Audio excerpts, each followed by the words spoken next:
Bien, vous avez accepté d'accompagner Bossolo Télévision dans cette nouvelle aventure. Aujourd'hui, nous vous accordons la parole dans cette nouvelle tribune qui vous est offerte ici à Bossolo Télévision. Vous êtes dénombrés à nous suivre à travers le monde, à Paris, à Washington, à Oyo.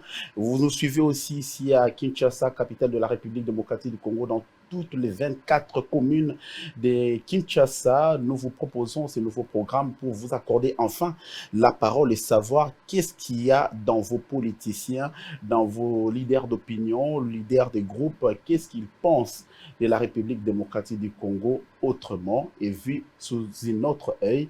Nous avons la possibilité de parler de l'actualité, d'actualité décryptée et aussi faire des analyses pointues ici sur ces plateaux de votre magazine d'information et de décryptage dénommé À vous la parole. Aujourd'hui, tout l'honneur nous revient de recevoir sur ce plateau et dans le cadre de ces premiers numéros de ces magazines À vous la parole, un monsieur qui nous vient de la République démocratique du Congo, notre pays. Avec lui, nous allons essayer un peu de piloguer à bâton rompu sur certains sujets qui font la une de l'actualité en République démocratique du Congo. Comme je venais de l'annoncer tout à l'heure, nous avons le plaisir de recevoir sur ce plateau de votre magazine À vous la parole, monsieur Michel Okongo Lomena. Il est le président du parti Unité des valeurs. Il a été par le passé candidat à président de la République lors des dernières élections de 2018, un candidat malheureux, je tiens à le préciser dans cette émission. Je m'en vais déjà dire bonjour à mon invité. Bonjour Monsieur Michel. Bonjour Guy Bochard. Vous vous portez bien? Très bien par la grâce de Dieu. Voilà, nous avons l'insigne honneur de vous recevoir dans ce premier numéro de notre magazine À vous la parole. Vous avez la parole, vous devez parler ce qui sort en vous pour le bien de la République démocratique du Congo. Ici, nous parlons Congo avec tous ses corollaires. Le Congo a besoin des gens qui parlent de lui. Le Congo a besoin des gens qui ont la passion de sa vision pour mener son destin dans un lendemain meilleur. Nous avons le plaisir de vous recevoir pour parler de certains sujets qui défraient la une de l'actualité dans le domaine politique, économique, social et culturel de la République démocratique du Congo. Comme vous le savez, vous vivez à Kinshasa, au Congo. Comment vous voyez la politique active? D'abord, permettez-moi de faire une incise sur des choses. D'abord, vous remercier de m'avoir ici aujourd'hui, de m'avoir permis de donner un coup d'envoi à cette belle émission À vous la parole. Merci infiniment. Merci. Nous sommes sur un très bel studio et encore une fois, félicitations pour cette ascension. Vous êtes très proche de la population, vous accompagnez les acteurs politiques que nous sommes dans ce que nous avons à faire.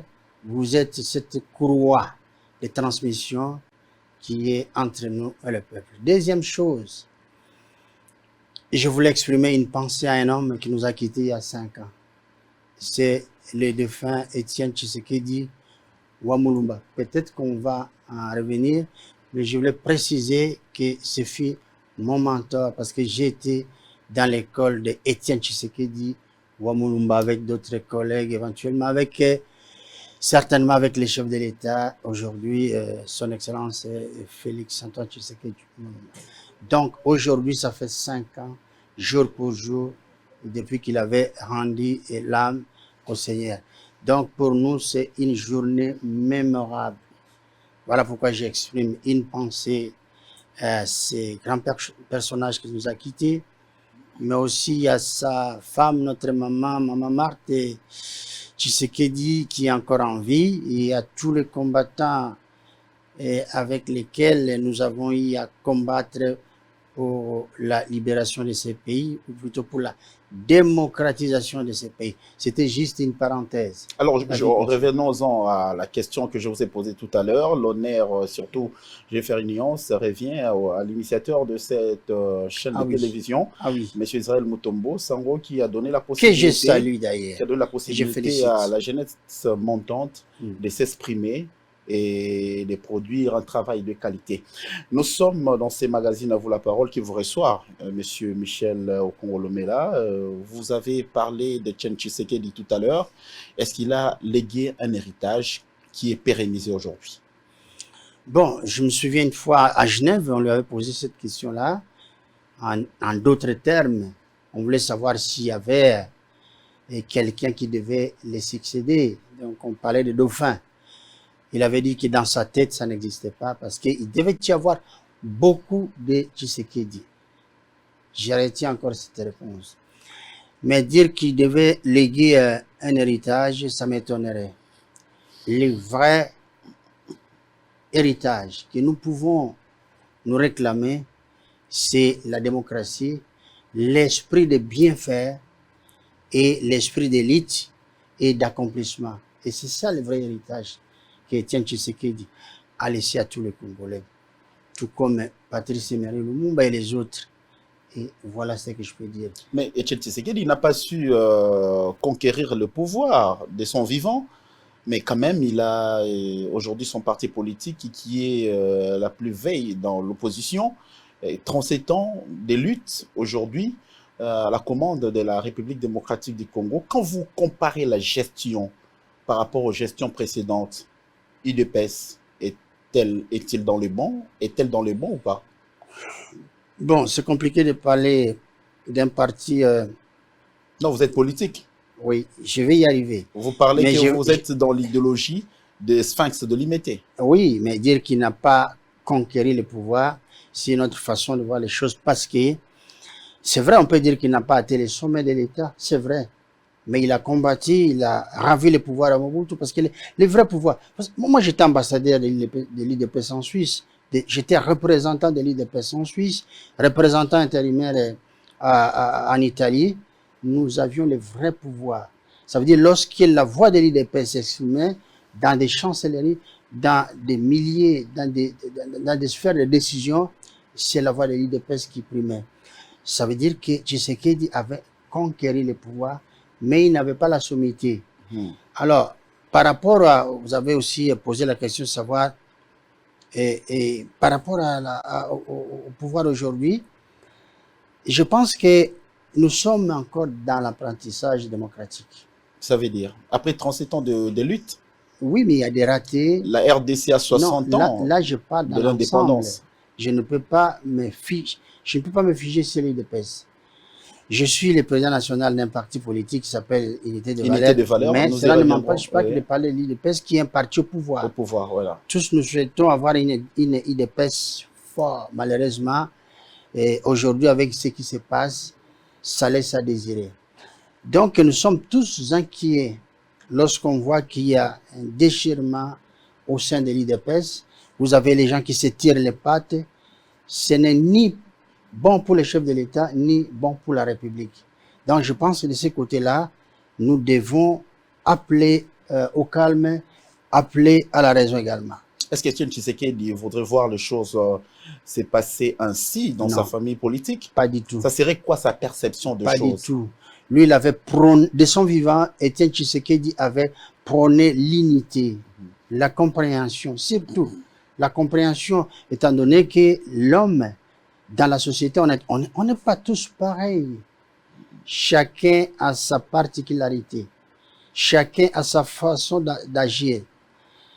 Ce que Etienne Tshisekedi avait prôné, c'était l'unité, c'était la compréhension, c'était le respect des principes démocratiques. C'est ce que nous avions retenu. Et c'est donc pour lesquels nous avions milité. Et aujourd'hui, l'UDPS est au pouvoir. Peu importe ce qui s'est passé, ce que les gens racontent, l'UDPS est au pouvoir, c'est déjà quelque chose. Est-ce qu'on regrette l'homme, Etienne Tshisekedi, le docteur? Bon, vous savez, les hommes passent, les institutions restent et le Congo reste. Il a fait son temps, mais on aimerait l'avoir encore aujourd'hui. Malheureusement, l'essor en a décidé autrement. Mais sincèrement, on aurait l'avoir encore aujourd'hui. On aimerait avoir Etienne Tshisekedi qui nous a quittés. Un certain 1er février 2017, c'était à Bruxelles, en Belgique. Hein. Il était frappé sous le coup de l'embolie pulmonaire. Et Après avoir fait un grand travail un ici. grand travail Oui. politique. Mais parlons également de l'actualité. 3 ans après, c'est son fils qui a le règne de la République démocratique du Congo.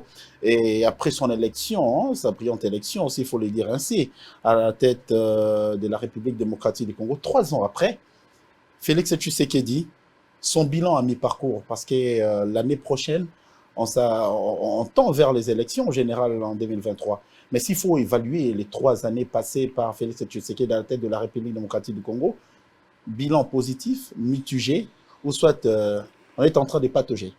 Oui, je me sens mal à l'aise, mais je vais quand même y aller. Pourquoi je l'ai dit? Pourquoi vous vous sentirez mal à l'aise? Non, non, le chef de l'État a un service de communication qui peut mieux faire. Vous êtes Mais politique. nous pouvons. Vous êtes politique. J'en arrive. Nous pouvons épingler des choses qui ont été faites et d'autres qui restent à faire. Je vous aide dans une question. Oui. Pourriez-vous évaluer les forces et les faiblesses des 3 ans de règne de Félix Tshisekedi? Oui, il a été trop laxiste.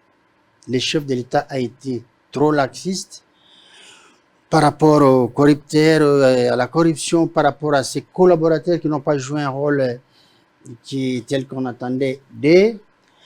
Et je l'ai entendu dire tantôt qu'il avait fait confiance à la justice, à certains magistrats qu'il avait nommés, et qu'en revanche, ce dernier ne lui a pas rendu l'ascenseur. Il a épinglé ce qu'on a fait avec l'ambassade du Nigeria, de la Chine et du Burundi. Vous voyez, il y a pas mal de choses qui n'ont pas été faites. Il y a le côté social qui a été abandonné à son sort. Ben, il faut noter aussi, il y a eu des avancées. Comme quoi? Nous pouvons par exemple dire que sur les plans judiciaires, bien qu'il y ait des ratés par la suite, nous avons vu cette lancée que le chef de l'État a appuyé. Il a été même l'initiateur. On a interpellé les gens. On a interpellé ceux qui volent, ceux qui pillent. C'est déjà quelque chose. Et puis, certaines initiatives qu'il a eu à prendre. Ce n'était pas du populisme, parce qu'aujourd'hui, les mêmes personnes qui étaient incarcérées dans les prisons sont aujourd'hui libres. Je crois que nous avons un problème d'applicabilité dans notre pays. Les gens doivent savoir prendre leurs responsabilités. Vous savez, même du temps de Mobutu, Mobutu n'arrêtait pas de dire que le chef de l'État n'est pas magicien. Mais encore une fois, je l'ai toujours dit que... Mais il est garant. Oui, il est le garant, mais ça ne veut pas dire qu'il est partout au même moment. Il est représenté partout au même moment. Il ne peut pas être partout au même moment. Il doit léguer une partie du pouvoir, une portion du pouvoir à chaque endroit. C'est ce que Mobutu disait, je l'ai dit que le chef de l'État n'est pas magicien. Moi, j'ai toujours dit que les Congolais doivent se mettre d'accord sur les fondamentaux. Lorsqu'on a élu un responsable, tel que c'est le cas du président de la République, nous n'allons pas nous dire que bon, écoutez, nous avons un chef, on lui laisse le Congo. Non, le Congo n'appartient pas à un seul individu. Le chef de l'État n'est pas le propriétaire du Congo. Le Congo nous appartient à tous. Donc, ce que nous devons faire, si on nous donne une responsabilité, nous devons l'appliquer, l'assumer correctement. Bon, vous voyez, chez nous, ça pose un problème. Je parlais de laxisme de la part du chef de l'État. Donc, il doit user son bâton de commandement. Il doit savoir frapper lorsqu'il faut le faire. Ça lui manque un peu. Vous voyez, je vous donne un exemple. En tant que commandant suprême de nos forces armées, le chef de l'État avait dénoncé la mafia dans l'armée. C'est quelque chose de gravissime. Mais la suite, il devait sanctionner. Les têtes devraient tomber. Mais ça n'a pas été le cas. Dans les domaines judiciaires, je l'ai dit tout à l'heure, le chef de l'État a déploré le comportement de certains magistrats. Et ça ne devait pas se limiter là. Il fallait frapper en tant que magistrat suprême de notre pays. Donc, il y a par-ci, par-là des détournements, mais nulle part, depuis un certain temps, les gens ne sont pas inquiétés. Est-ce que tout autour du chef de l'État, il s'agit d'un problème d'homme ou le chef de l'État péché par un mauvais casting? Oui, moi, je ne veux pas qu'on puisse faire un procès au chef de l'État. On ne fait pas un procès au chef de l'État. Mais nous avons beaucoup entendu. On a suivi des yeux. Il y a des gens qui sont arrivés pour remplir leurs poches. C'est déjà ça. Et lui-même, il les a dénoncés pour dire que non, dans mon entourage, j'ai un problème. Il lui reste encore un petit bout du temps. Je crois que le chef de l'État a intérêt à recadrer d'abord ses collaborateurs, son casting, et je crois que les choses iront mieux. Et si jamais cela est fait, on n'a qu'une année avant la tenue des élections, vous pensez que ces mêmes collaborateurs qui aujourd'hui sont trempés dans ce que vous dénoncez tout à l'heure pourront faciliter les chefs de l'État à rendre service à la population congolaise? Non, vous savez, en politique, il faut savoir assumer. Le chef de l'État doit assumer ce qu'il fait. Ses gestes faits, ses décisions, tout ce qu'il prend comme décision, son choix ou ses choix, il doit les assumer. S'il veut continuer avec le même, ou plutôt reprendre le même et continuer, ce serait à lui d'assumer. Mais les Congos risqueraient de perdre. Voilà pourquoi nous souhaitons au chef de l'État de prendre ses responsabilités, prendre les bons et les mettre au service de la nation. Si tel n'est pas le cas, je crois que nous risquerons d'en pâtir et lui aussi ne pourra pas faire un bon mandat. Monsieur Michel Lomela, vous suivez les parcours du président de la République. 50 ans de la République démocratique du Congo, on n'était pas représenté dans le concert des nations. Subitement, Félix Tshisekedi arrive. Nous sommes à la tête de l'Union africaine. Il va céder comment dirais-je, le commande dans quelques jours. Comment évaluez-vous le bilan de Félix Tshisekedi sur le plan régional à la tête de l'Union africaine? D'abord, je vais rectifier. Vous savez que du temps de Mobutu était, on lui avait confié la même tâche. Oui. C'est ce qui a valu la construction des villas que nous avons aujourd'hui, ce qu'on appelle l'Union, cité de l'Union africaine. Mais ça met du temps, hein, la RDC n'a pu briguer ces postes-là. Mais c'est tout à fait normal. Notre pays est tellement affaibli. D'une part, vous avez l'embargo qui nous frappe et qui nous touche de plein fouet. D'autre part, vous avez l'insécurité et tout ce que nous avons comme pillage. Ce n'est pas facile. Et ça prouve quel effet de voir Félix Tshisekedi à la tête de l'Union africaine sur le plan interne et l'externe? Non, il est passé à l'Union africaine à un mauvais moment. Nous avions entre 4 ou 5 coups d'État. Je ne sais pas si je dois insérer les coups d'État au Tchad. Peut-être c'était légèrement avant lui. Je n'en sais pas trop bien. Mais nous avions eu un coup d'État au Soudan, un autre coup d'État en Guinée, un autre au Mali, et puis le dernier au Burkina Faso. Tout cela, c'est d'une manière ou d'une autre. Nous avons une responsabilité morale parce que c'est nous qui étions à la commande et à l'exécutif même de l'Union africaine. Ma foi, c'est l'histoire et c'est la réalité. Mais le chef de l'État, c'est quelqu'un qui a la volonté. Mais encore une fois, c'est difficile. Moi, je ne saurais pas exactement ce qui se passe dans son entourage. Parce que je pense qu'on ne l'a pas très bien accompagné dans sa tâche au sein de l'Union africaine. Je me souviens qu'il n'a pas été très bien accompagné. Depuis sa prise, les jours où il a pris le flambeau, nous avons vu comment la salle était désertée.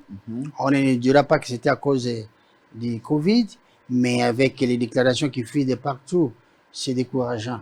Mais j'ai dit qu'il a pris le flambeau au mauvais moment. Parce que ces coups d'État, la personne allait, j'imagine, n'allait les arrêter. Mais il s'avère que tout cela, on va mettre dans l'actif de notre pays, parce que les coups d'État se sont produits pendant que la RDC était à la tête de l'Union africaine. Oui, africaine. Voilà. Alors, sur le plan national, vous êtes sans ignorer que la politique actuelle bascule, mais l'actualité reste dominée du côté de l'Union pour la démocratie et le progrès social, qui aujourd'hui, on peut parler de fissuration, s'il faut que je me permette le terme. On voit Jean-Marc Kabound qui est en train de noyer. Et je ne sais pas, vous êtes politique. Si vous regardez sous un autre œil ce qui se passe chez le voisin, vous pensez que ces partis au pouvoir a la chance de remporter les prochaines élections avec ces allures? D'abord, l'IDPS ne mérite pas ce qui lui arrive aujourd'hui. D'autant plus que le chef de l'État, qui est ici de l'IDPS, il a eu à occuper de très hautes responsabilités au sein de l'IDPS. L'IDPS ne mérite pas ce qui lui arrive. Puisque le chef de l'État, depuis son arrivée au pouvoir, a ouvert beaucoup de fonds, en bien et en mal. En bien, lorsque on poursuit les gens qui ont pillé la République, ça veut dire que c'est un fonds, il faut être courageux pour pouvoir le faire. Parce qu'après tout ce monde-là peut se liguer et chercher à s'organiser autrement. Il a eu ce courage-là. C'est comme la mafia. Lorsqu'on combat la mafia, partout au monde, il faut avoir les reins solides. Le chef de l'État a pris ce courage-là. Ça, il faut féliciter ce qu'il a fait. Mais après, il y a eu d'autres fonds. La rupture des relations avec Joseph Kabila, c'était une décision courageuse. C'est aussi un fonds qui a été ouvert. Est-ce qu'il y a eu vraiment rupture? Oui, mais parce que nous savons qu'aujourd'hui, ce n'est plus Inukamba qui est là. Aujourd'hui, ce n'est plus les FCC qui est majoritaire tel que c'était au départ. Même Bosso, c'est le fruit du FCC. Non, et mais tous ceux qui sont avec lui au sein de l'Union sacrée. Oui, on a retourné tout le monde pour le bien de la République. Vous ne pensez pas qu'ils ont des tâches du FCC? Ça m'étonnerait. Ça m'étonnerait parce que nous voyons l'orientation donnée par les chefs de l'État.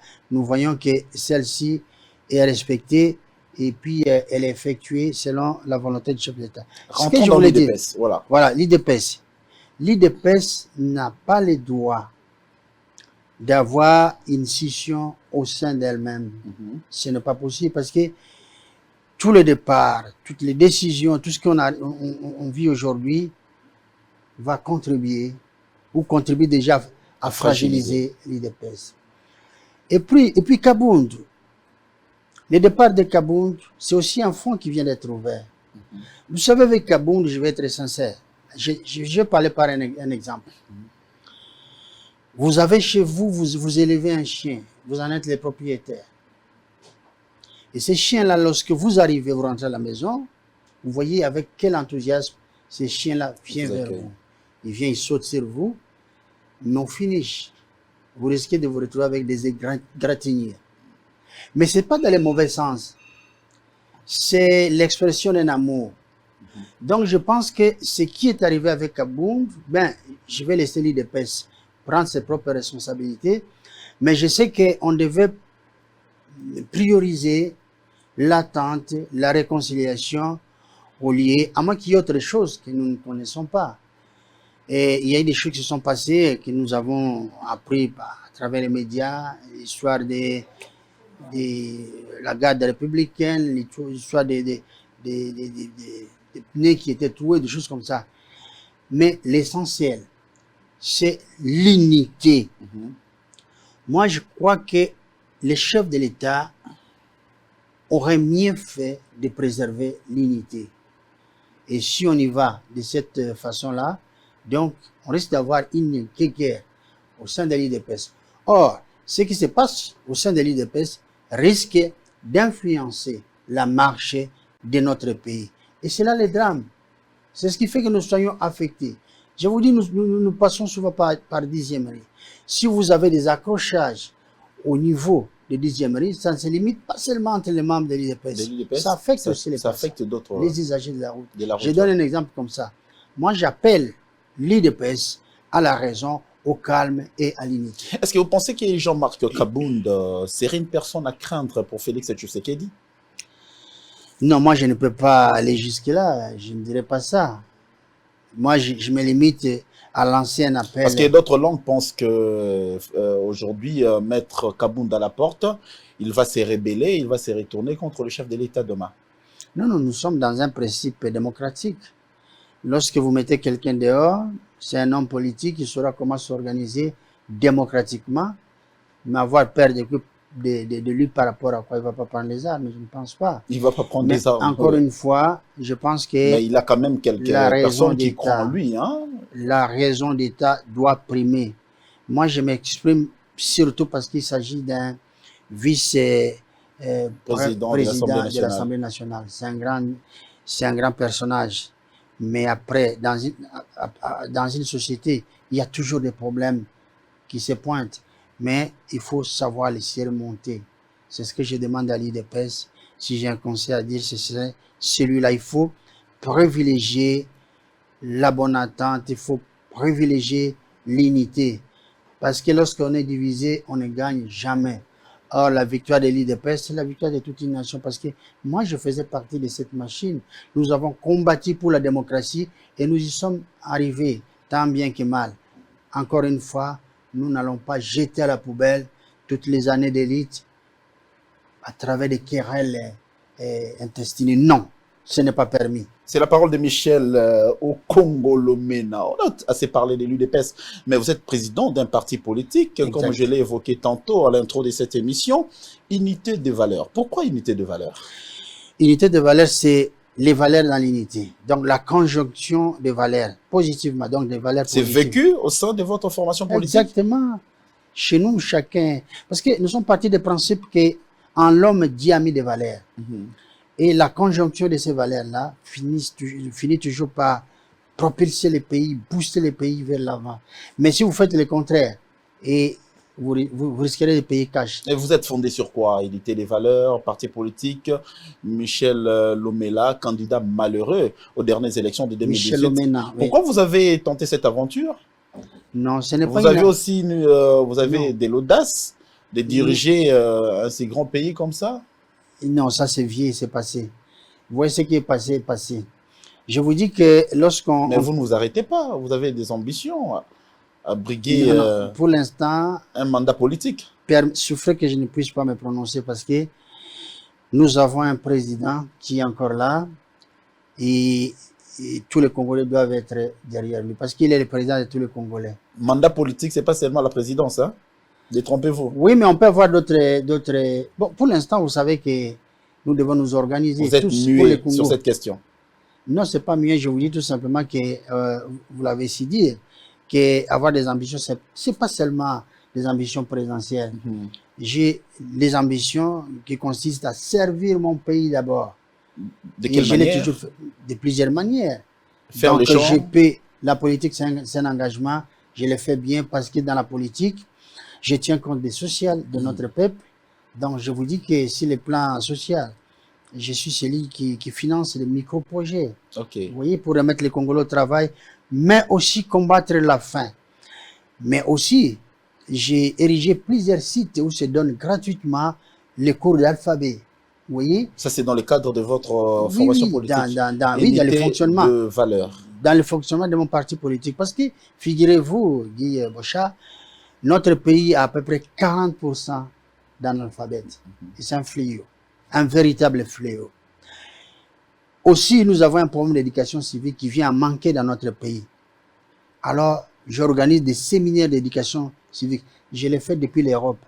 Parce que les Congolais ne savent pas pourquoi il est Congolais, quels sont ses droits, quels sont ses devoirs, quelles sont ses obligations vis-à-vis de la République. C'est pourquoi tout le monde aimerait que le gouverneur de la ville vienne ramasser sa poubelle. Vous voyez, tout cela, il faut éduquer les Congolais. Et je l'ai fait. Donc, je vous dis que c'est aussi une façon de servir les Congolais. Après, ce que j'aimerais dire à d'autres acteurs politiques, nous ne pouvons pas nous permettre de faire passer avant tout nos ambitions politiques à la place d'une vision. Il faut avoir une vision pour la République. Il faut faire passer cette vision-là avant les ambitions politiques. C'est ce que moi je fais toujours. Mais la politique, vous êtes à la quête du pouvoir. Vous n'allez pas me dire que vous allez vous limiter seulement à faire des micro-crédits, à financer des projets. Mais la finalité de Michel Okongolomena, c'est briguer un mandat politique. C'est ça la finalité. Mais alors, oui. est-ce qu'il y a unité des valeurs et c'est prépare pour ça? Oui, mais les moments après avoir échoué lamentablement en 2018. Non, je n'ai pas dit que... Moi, je me suis rétracté. Vous voyez, je me suis rétracté. C'était quoi, la peur ou Non, non, je voyais que Nang a été pris en otage par les FCC. Donc, c'était les FCC qui organisaient les élections à l'époque. Ce n'était pas la CENI. Alors, je me suis dit, ça ne servait à rien. Et alors, je me suis rétracté après avoir fait toutes les formalités, bon, ça appartient au passé. Au passé, voilà. Maintenant, l'avenir, c'est quoi? C'est s'occuper du social de notre peuple. C'est prendre en charge notre, encadrer notre peuple. Ça, j'essaie de le faire tant bien que mal. Mais en même temps, mes ambitions politiques sont là parce que les ambitions sont la finalité de tout un homme politique. Briguer un mandat, avoir une sphère de responsabilité, c'est ça qui constitue la finalité pour un acteur politique, pour un parti politique. Et je ne suis pas seul. J'ai des cadres qui sont formés. Nous sommes un peu partout dans les provinces parce que vous m'avez donné l'occasion de parler de mon parti politique. Nous avons des représentations à l'extérieur. Donc, vous voyez, c'est un travail d'ensemble que nous faisons.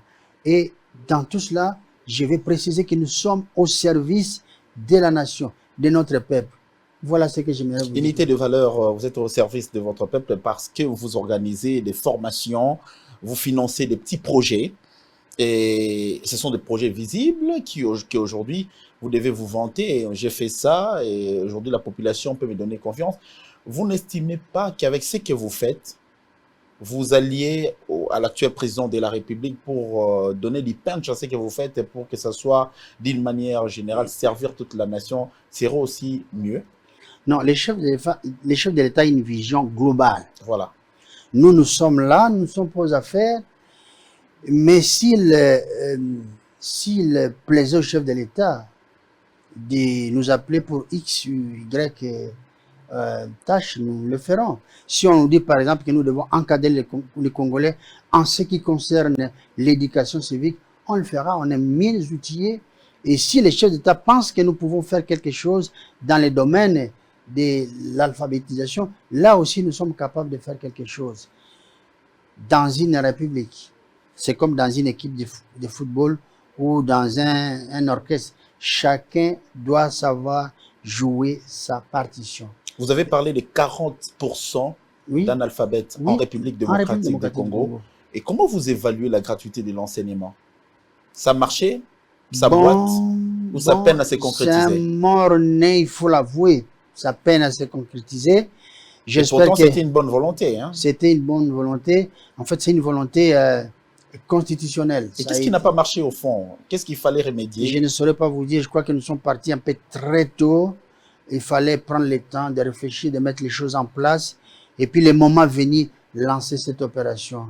Mais je crois que là, les gens sont allés dans la précipitation. Eh bien, ils ont payé cash. Alors, il faut revenir, reprendre la même démarche et faire les choses correctement. Voilà ce que... Je ne rentre pas dans vos déboires du passé par rapport à l'élection de 2018, mais vous avez dénoncé que vous ne vouliez pas participer à une élection organisée par le Front commun pour le Congo dès l'époque. Et aujourd'hui, il y a une nomination des animateurs de la CENI. Quand vous regardez à la loupe, vous pensez que ces animateurs aspirent confiance? Vous savez, l'homme en soi dispose, ou plutôt renferme beaucoup de valeurs. L'homme est malléable. Si vous lui donnez la possibilité de mieux faire, il le fera. Mais si vous voulez le tordre, s'il n'est pas solidement ancré, il sera tordu. Et c'est ça. Donc, il faut savoir donner des orientations. La CENI, c'est une institution d'appui à la démocratie. Et il y a la démocratie, il y a les institutions, et puis la CENI vient pour trancher, pour accompagner l'État dans le processus électoral. Donc, si vous ne lui donnez pas des indications, vous ne lui donnez pas de la matière, donc la CENI fera ce que vous aurez voulu qu'il fasse. Je me souviens, nous étions à la Cité de l'Union africaine à l'époque, lors des, qu'on appelle ça, dialogue national. Oui. Nous avions convoqué M. Sangaré, on a convoqué M. Sangaré qui est un expert, et le général Sangaré qui est un expert en matière électorale. Nous avons appelé également, on a convoqué également Corneille Nangaa qui était le président de la CENI d'alors. Nangaa arrive et il nous dit, mais écoutez, moi je suis comme une femme. Vous demandez à une femme de vous préparer un bon liboké. Et puis, le bon liboké que vous demandez sera bon par rapport aux moyens que vous allez mettre à la disposition. Donc, si vous voulez de très bonnes élections, il faut mettre des moyens. C'est ce que Nang nous avait dit. Donc, on avait 3 dates et 3 tableaux. Il fallait choisir une date. Il nous a donné des exemples. Il nous a dit que si vous voulez, par exemple, commander faire venir du matériel depuis la France, vous voulez le faire par bateau, ça a un coût peut-être réduit, mais le facteur temps est très important à ce moment-là. Mais si vous le faites venir par avion cargo, c'est différent. Donc, vous réduisez les temps, mais vous augmentez les taux. Donc, oui, il y a des facteurs. Donc, ces facteurs-là, les chefs de l'État et son gouvernement doivent en prendre compte. Et c'est là où vous aurez une bonne CENI qui vous fera de bonnes élections. Mais ça, c'est ma façon de voir les choses. Mais actuellement, nous sommes dans quelle projection? Vous lorgnez quand même ce qui se passe là-bas. Vous êtes en train de voir, il y a eu vote de l'exercice budgétaire 2022. Mais qu'est-ce qui se trame là par rapport aux élections? Est-ce qu'on y croit? Est-ce qu'on doit croire? Ou soit il faut carrément avoir des doutes? Normalement, entre la CENI et les partis politiques, la CENI avait institué un comité de liaison où chaque parti politique envoyait des éléments, un homme et une femme. Et nous avons fonctionné comme ça avec les défunts Malouma, le père à son âme, mais également avec Corneille Nangaa. Mais l'actuel président, depuis qu'il est là, il n'a pas encore convoqué les partis politiques. Donc, c'est la seule occasion où nous arrivons à poser nos questions ou à exprimer nos préoccupations. Mais jusque-là, on n'est pas convoqué. Nous n'allons pas nous mettre à nous déverser dans la presse ou passer par d'autres voies pour fustiger cette lenteur. Donc, je crois que c'est une entorse au processus. Mais encore une fois, il ne faudrait pas que nous puissions mettre la charrue devant le bœuf. Il faut les laisser faire. Au sein de la CENI, il y a toute une équipe et il y a des experts. Ben, nous les faisons confiance. Nous attendons les moments venus qu'ils puissent nous appeler pour nous rendre compte de ce qu'ils ont eu à faire. Parce que sans les partis politiques, la CENI n'existera pas. Est-ce que nous sommes dans les temps? Oui, je suis un tout petit peu inquiet parce que là, bon, il faut lui laisser quand même s'installer. Après, nous allons voir ce que l'équipe aura à faire. Mais c'est inquiétant. Monsieur Michel Okonga, vous avez publié, vous avez adressé une lettre volumineuse au chef de l'État actuel. 50 pages, oui. 50 pages, c'est dans les réseaux sociaux. L'opinion mairie savoir, par la voix des Bossolo Télévision, c'est quoi la teneur de cette lettre ouverte? Oui, je tiens à préciser que je l'ai fait parce que écrire, c'est parler en écrit. Donc, j'ai écrit au chef de l'État, d'abord en tant que Congolais, mais aussi en tant qu'un acteur politique. Puisque j'ai vu que la barque est en train de chavirer. Lui, il a dit que le Congo était mort.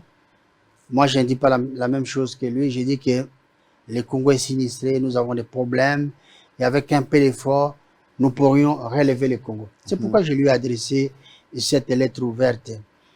Là-dedans, il y avait d'abord, j'ai ressorti les cris des Congolais face à la précarité sociale, face à la misère et face aux injustices, parce que l'histoire rame que nous n'arrivons pas à comprendre, c'est une arnaque. Face à la situation à l'Est où nos compatriotes sont massacrés chaque jour. Et tout cela face au Rwanda qui joue un rôle dramatique dans notre pays.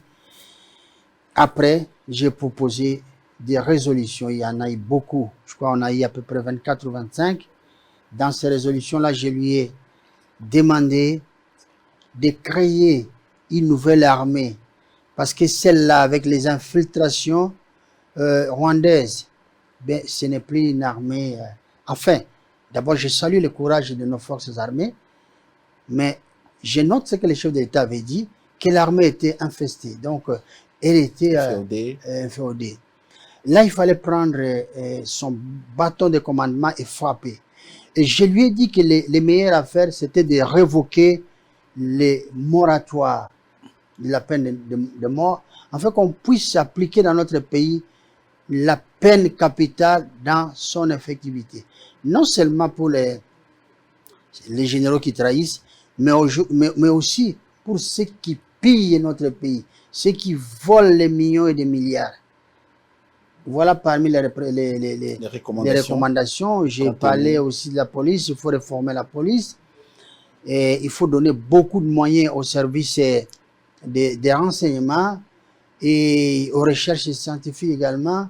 J'ai dit pas mal de choses. Ce sont des recommandations que j'ai adressées au chef de l'État parce que je pense que c'est lui le garant de la nation et celui qui est chargé d'assurer les bons fonctionnements des institutions. Vous voyez ici le plan diplomatique, vous l'avez soulevé. Mais lesquels font la diplomatie de l'IDPS et de notre pays à l'extérieur? Ce sont les Congolais qui sont affectés à cette tâche-là. Mais vous avez ces Congolais, nos compatriotes, qui n'ont plus un toit pour dormir, qui n'ont plus de quoi se vêtir, qui n'ont même pas de quoi se nourrir. Moi-même, j'étais en Suisse, en Italie, un peu partout où je suis allé, j'ai trouvé des diplomates qui étaient des quémandeurs. Vous imaginez? Et puis ici, on bat les tam-tam, on dit que tout va bien. Non. Tout cela, j'ai fait des propositions au chef de l'État qui voyaient tout cela. Voilà. Ce sont des recommandations que j'ai faites au chef de l'État. Et la lettre, bon, elle vaut son pesant d'or. Bien dit, monsieur Michel Okongolomena. Vous êtes président du parti politique, le président national du parti politique Unité des Valeurs. Vous aviez la parole. Vous êtes exprimé à cœur ouvert au travers ces magazines. Nous vous fixons rendez-vous pour un prochain numéro. Vous savez, la République démocratique du Congo a beaucoup de choses à présenter. On a beaucoup de choses à dire.